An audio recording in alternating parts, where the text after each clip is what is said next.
Guys, kakabit tayo ng ilaw. Yung LED guys. Ayan, binubutakan na natin.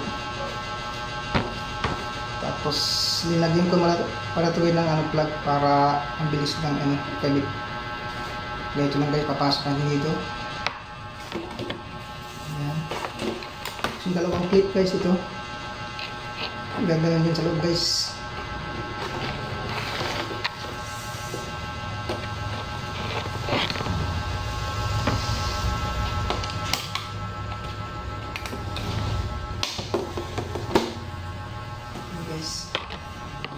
Ito yung silbing nag-lock sa dalawa.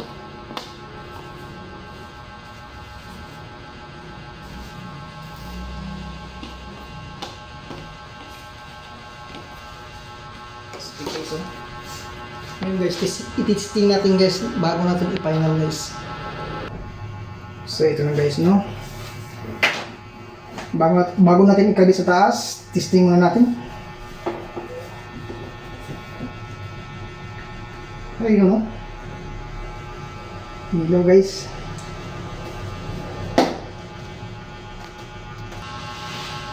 Kakabit na natin guys kasi okay naman.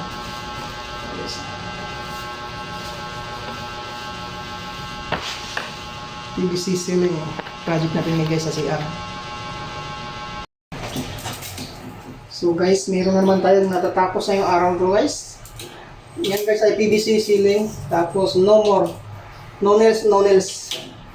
No more nails. Pinaikit ko lang yan guys. Nasusukatan ko to guys para sakto. Ayun. Sakto ko lang talaga to guys.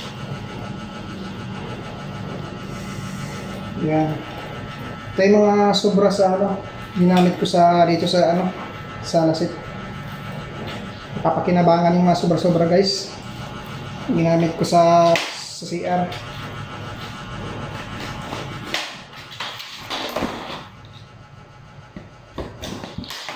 Cutter lang guys ang buto nito. Bilis lang ito kabit guys. Mura pa. Guys. Ito, di ka na magpipintura. Harit na. Ano guys, kung paano ko kinabit. Ganun lang.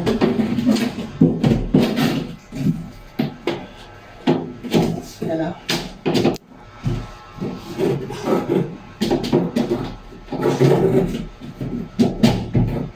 Uy, sumala yung tapos guys. Sumala konti. Ayan.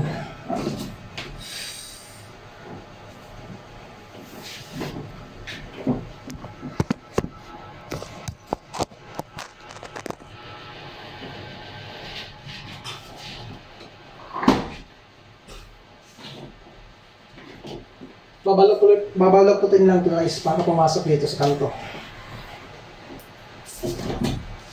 Pero dahan-dahan lang baka matusuyan.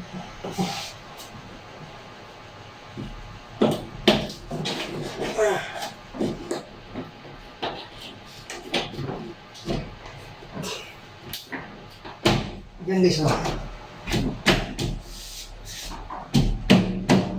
Ayos guys, oh. Matibay guys. Sobrang tibay niyan guys. Ayan, oh. Bali, ito lang yung kumakapit niyan guys. Ito. Saka sobrang fix yan dito guys. Dulo boy dulo. Kaya kahit hindi ko na i-rebits yan guys, sobrang tibay na siya. You know? So guys, tapos na naman to guys. Satisfied na naman yung araw ngayon guys, oh. Sa loob yan ng CR guys.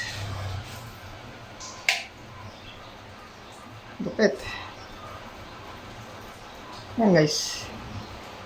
Tapos na yung case namin guys. Ito na naman next kong project. Yan. Saka ito. At least yung case namin ng CR tapos na.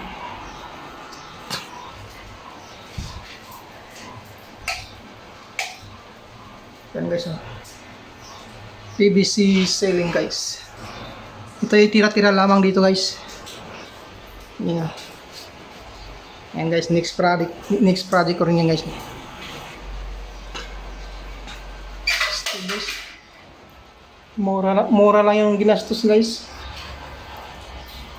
Grabe.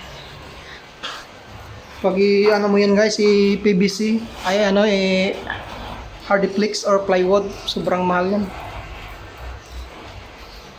Makakatipid dito guys sa PVC ceiling. Okay guys.